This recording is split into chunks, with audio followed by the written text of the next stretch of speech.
obliged to register your motor vehicle. If you do, you're signing over partial ownership of it to the state. They use a lot of trickiness with it.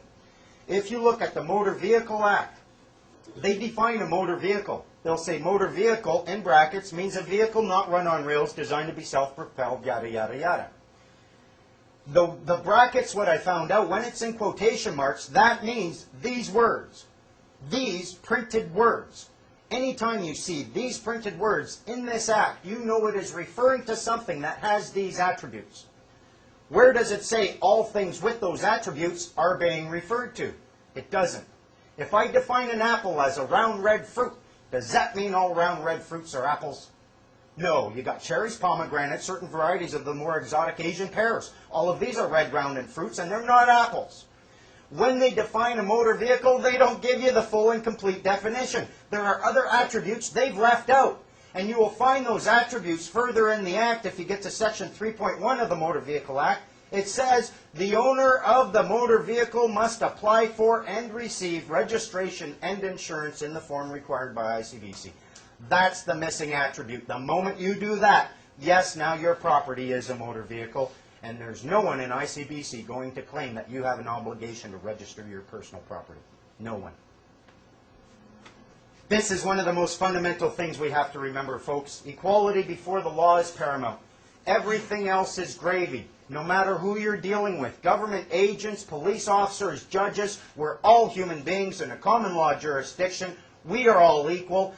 Every time you write to them, now you'll notice a bunch of my letters, I put that right up at the top. That's where we're starting at. Everything else doesn't matter. And if they don't want to accept that concept, that then they and I are equal, I don't want anything to do with them. They're crazy. They're crazy in the head. I don't want to play with them. And then finally, the big monkey. Who here has ever read their Bill of Rights?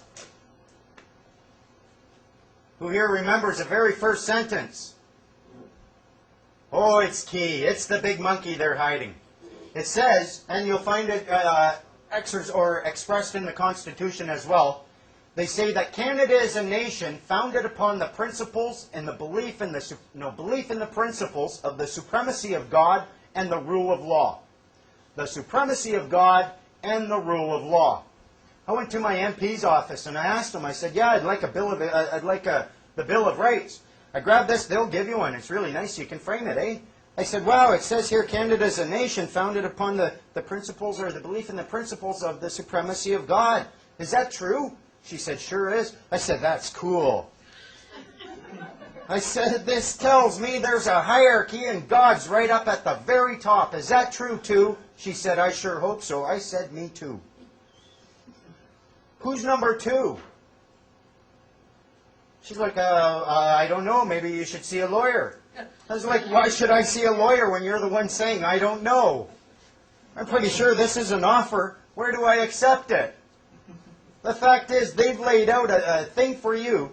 Have you ever played Snakes and Ladders? Imagine Snakes and Ladders where the only way to win this game is to never even pick up the dice. Right at the start, there's one ladder leading right to the win, and that's the only way to get there.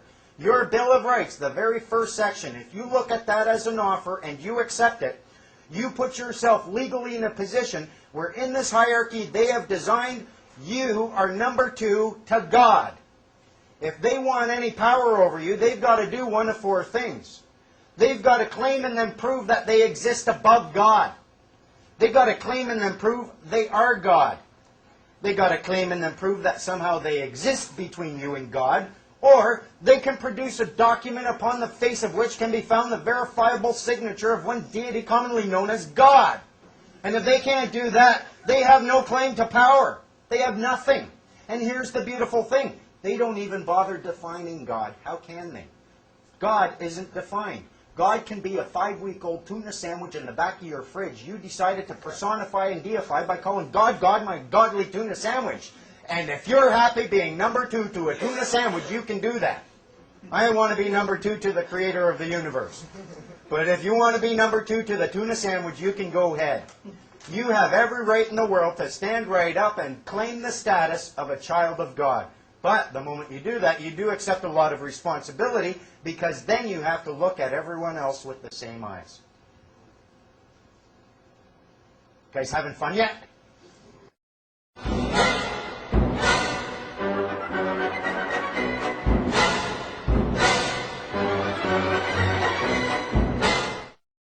Story. Who here doesn't like dealing with income tax people? I went down there to income tax. I was looking for my GST rebate check. I went in there. Very true story. I said, yeah, I'm here for my GST rebate. She said, oh, well, what's your social insurance number? I gave it. She punches it in. I'm sitting right here. She's like this. She looks. You haven't filed your taxes for 5 years. I said, really? I thought it was more like 7.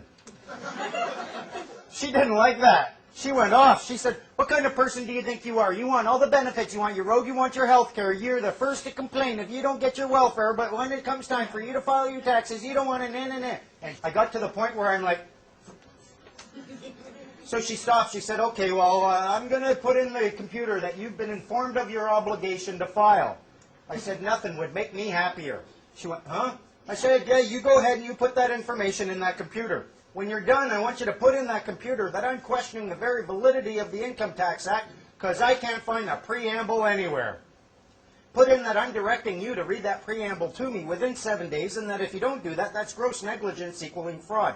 When you're done doing that, I want to see the section of the Act empowering you to belittle, berate, harangue, and harass me for 4.5 minutes like you just did. And if you can't show me that, I want to see your supervisor with a complaint form in their hands. She looked at me. She started fish-facing. I waved my hand. I said, go ahead, put it in there. She said, I'll go get my supervisor. She goes, gets her supervisor. I mean, no judgmental here, but I thought it was a Coke machine and a gray flannel dress. She comes out. She goes, is there a problem here? I looked at her empty hands. I said, actually, now there's 2. I said, I directed that girl to come back to tell you to come to me with a complaint form in your hands, and I don't see one. So either you're going to go get a complaint form and come back to me, or you're going to go get your supervisor and tell them to come back to me with 2 complaint forms. She turns as gray as her dress. She leaves, comes back. No complaint form, a quality assurance feedback report or something like this. So I start filling it out. I'm like, oh, what's that girl's name? Oh, Mary Sinclair. Mary Sinclair, she's behind the divider like this. I said, what's the date today? The girl tells me, she goes, December 13th. I said, I know that. What year is it? 2003. Okie doke. Hey, maybe we can settle this without a complaint form. Mary over there, she told me that I had some sort of obligation to file or something like that. She said, you do. I said, says who? She said, it's the law. I said, what law? She said, the Income Tax Act. I had gone to their librarians.